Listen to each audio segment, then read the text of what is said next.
Okay, I'm just going to talk about the importance of education for social innovation and developing a pipeline in Ireland for the kind of work that you see here today, for the innovators and entrepreneurs of the future. The upcoming generation are called Generation Z, and they're the most evolved, informed and empathetic generation that there has been to date.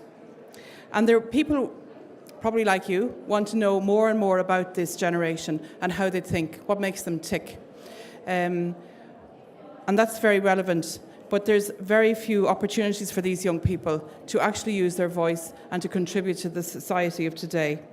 So one of the things Young Social Innovations is doing is bringing innovation into second-level education, and we believe this is a necessary part of the pipeline to develop innovative leaders in this country. Education plays a major role in innovation. If we want to be the leader in global innovation, if we want the best education system in Europe, then we have to look at how we're educating. The education system that we have at the moment is based on a system which was developed in the 19th century, and it hasn't changed very much since then. So, in order to be different, we have to educate differently. That's what we have learned over the time that we've been in place. So we're a dedicated education body that's set up in 2001. We have developed a particular way of learning, a pedagogy, if you like, for social innovation, and engage young people, teenagers and educators in this throughout Ireland. So far, 130,000 young people, teenagers, have done our programmes, and we engage 300 educators a year in Ireland. I suppose not many people know about us, but we are very active. Social innovation we define as the practice of using creativity to develop solutions which improve the well-being of society and people. And I suppose you'd say, well, I would say anyway, all innovation needs to be social and responsible. And I was listening to a woman there from IBM, Marie Wallace, this morning, and she was talking about how they never set out to do any harm, but invariably when you're looking at something like AI and data analysis, wrong does happen, and some toxic environments have inadvertently been created.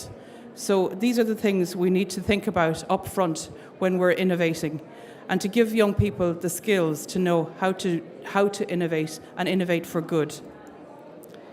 Why young? Again, if you want to have people coming out of school and coming out of university with these kind of soft skills that we are needed, with the critical and analytical thinking skills that are needed, with problem solvers and team players and collaborators, then you need to start young. It's too late to start. Well, it's not too late, but it's very late to start at third level. We have evidenced the learning from our programmes to be around 4 different parameters. One is connection to community. And engagement, again, I heard this morning, is one of the absolute predispositions for actually doing innovation and being innovative. So that's very important, that you connect young people and engage them. Empathy is another outcome of what we do. Building self-esteem, critical thinking, collaboration, communication, as I said, and empowerment. The ability to seek solutions and be proactive. So what we're doing is building a mindset of entrepreneurs and innovators. I told you that we had a pedagogy, and this is quite unusual, and it's unique to Ireland. The social innovation has developed as an adult way of working from the Norwegian, Scandinavian countries to the East Coast or the West Coast of America. It has evolved there in different ways. What we did was took it in the early 2000s and said, okay, social innovation is an interesting concept. The way it works is interesting. My own background is in developing social services. So you could say my own background is in social innovation, though we didn't call it that in the 2000s. But what I looked at was looking at a way of translating the language of social innovation into a learning pedagogy. And that's what's unique to Young Social Innovators. So we have 4 dimensions we talk about, and you can apply this to anyone learning innovation. One is the experience. So the experience is really how you do it, so how you actually do social innovation, what way. And with young people, we would say it has to be youth-led, it has to be collaborative and team-based. And the educators have to work in a facilitatory way, and they have to use certain methodologies and tools. The value base of social innovation learning is human rights and sustainability. So that informs any innovation that's being done by young people. The elements are parts of innovation. We call them the care, cooperate, change, and collaboration and communication. I just gave you 5 because I said cooperation and collaboration. But the 4 elements is what you reflect on when you're doing social innovation. And the pathway of innovation itself is the whole process of innovation. We have 3 stages: explore and create, test and adapting your idea, and rolling it out, acting and reflecting back on it. So these are things that anyone involved in innovation itself will recognise, but it is put down in a very simple way. And behind all of those, there are methodologies and tools that educators use. What we do very practically in Ireland, we have programmes for young people at junior cycling, senior cycling, second level. We have 14,000 young people involved every year in the Social Innovation Action in Junior. And we have just started the junior programme, which has 1,500 young people in 2018. We give platforms and events and organise events for young people to tell us about their innovation. At the moment, we're on a Speak Out tour. You might have seen it on the media, or definitely on social. Young people are speaking out about issues that they are concerned about throughout Ireland. And there's 7,000 of them coming to these events. Today we're in Ballinasloe. And there's about 1,000 people in Ballinasloe talking out today about what they care about, but also what they're doing about it and their innovations. So some of the things I've heard so far, and I've heard about 2,500 in the last 2 weeks, talking about sexual exploitation, online abuse, sexting, sextortation, it's a new word. So this team is doing. They've developed an education program for young people, and it's called Comprehend Before You Send, and it includes a whole lot of different information valuable for young people to understand. There's another school that our team I've heard about. They're called Off Grid, and they're trying to put their school off grid really, and looking at using renewable energy sources for the school power, and that's in Sutton and Dublin. And there's another group of people, young people, doing a current affairs journal for young people, and they've been influenced by, I suppose, the streaming of untruth news coming at them. And they've developed a digital newspaper called the Secondary School Journal, which is young people telling the news to other young people. And then another one was therapy, and it's looking at an app. They've developed an app for young people to access mental health services, filtering down the cost, location, therapy need and availability. Also, there's an alarm device been developed by young people to on water safety rings throughout the country that notify the guards if the ring is moved from the place, because a lot of them are being removed. There's the Missing Persons Day in Ireland that was developed, that I was at before, in December 2017. It's now held every December, and it was set up and lobbied for by young people, young social innovators. And it's now 4 years running, where they bring together families of missing people into Farmley, and they share their experiences. Again, set up by 15, 16-year-olds. So there's different platform awards, programs. We have a Social Innovation Week in April as well, again, to try and get the message across to local people and businesses and community groups, local authorities, listen to young people and support them in their innovations. Behind all of that infrastructure, I suppose, we have a social innovation fund, which we distribute. We distributed €10,000 this year to help young people develop and sustain their innovations through a social innovation den. And we have professional development for educators. Forget Me Not was the team that developed the Day of Remembrance for Missing People in Ireland. They're getting a high impact award this year. The Department of Justice took it up and are hosting this day every year, a part of the state calendar. Another memorable team is the Cast Film Festival, who, because their school was affected by suicide in their area in Clondalkin, they set up a film festival focusing on mental health issues and young people making films about that. There's thousands of young people involved in that film festival every year, a Young Social Innovators project. Another Young Social Innovators project, and these young people won the World Cup for Student Advancing Global Entrepreneurship last year. We brought them to Ukraine, and they got the overall Gold Award. They have used open source mapping to map Lesotho, in a country that's based in South Africa. And they have the country that was hardly mapped at all over 4 or 5 years with young people mapping it, are now the most mapped country in Africa. These young people, I met another group of them yesterday who are now developing a product. It's using used bicycles and adapting them for planting seeds in Lesotho, and they have a prototype for their planter, which is really interesting. So they're the kind of innovations that are coming up from teenagers. This is Greener Globe. They were interested in water conservation, and they developed a shower head which had LED lighting in it. So after 7 minutes it went, I think it was green, and then it went amber, and then it went red after 7 minutes. It didn't actually turn off the water, but what it did was tell you that your time is up. Now they are importing the shower heads from China, and they've, with the local authorities' help, they have an office based in Tullamore. So you see, these are real projects done by teenagers.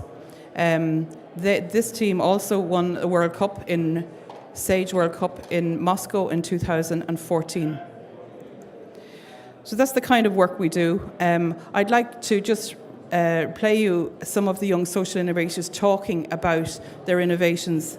And I think you'll see from this that innovation comes in many different forms. We often talk about tech solutions, but there are many, many other solutions to social issues that young people are thinking about. And I think we have to remember, when we talk about innovation and entrepreneurial learning for young people and teenagers in particular, it's the issue that's going to grab them, not the solution in the first instance. They're not going to use engineering as a solution, use maths, use digital. They think first, what is worrying them? They explore it and they spend time trying to understand it. And with that understanding, they come up with the best solutions. And it is people who are using technologies. And if we can get young people to really reimagine things and using their insights, but also what they know to innovate, then we will have a very different learning space for young people. So I'll just let you hear them for a few minutes.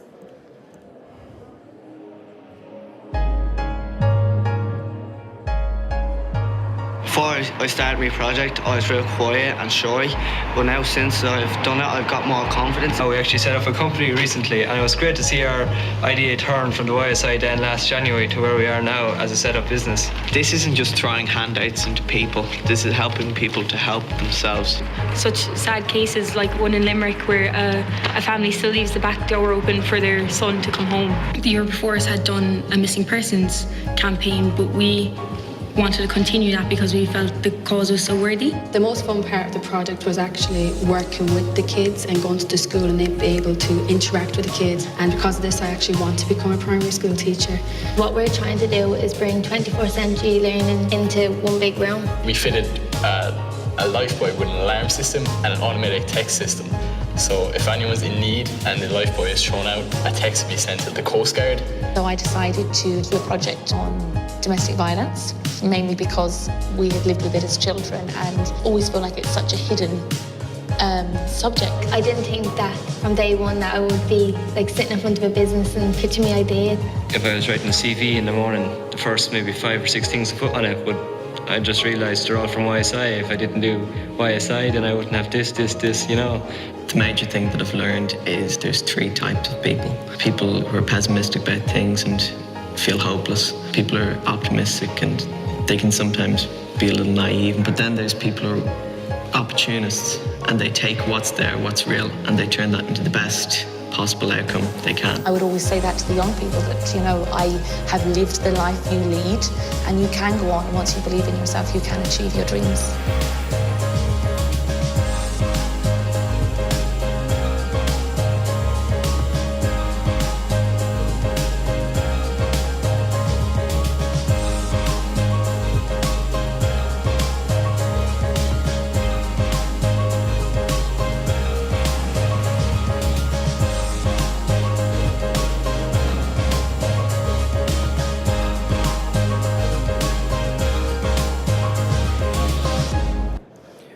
Okay, so that just gives you an idea of what the young people are saying about their learning experience and social innovation. I believe what we have got is an extremely valuable model of education that complements what we've got that's there at the moment. And we will see different models that are being introduced in Ireland, are being developed in Ireland, and they are really having an impact on the curriculum. For example, the new junior cycle curriculum for 13, 14, 15-year-olds has been influenced by a lot of the work that YSI has done and other groups. They're giving more space to young people to apply their learning in the community and looking at issues that are of interest to them. So it's more self-directed learning. This is the kind of learning that young people need.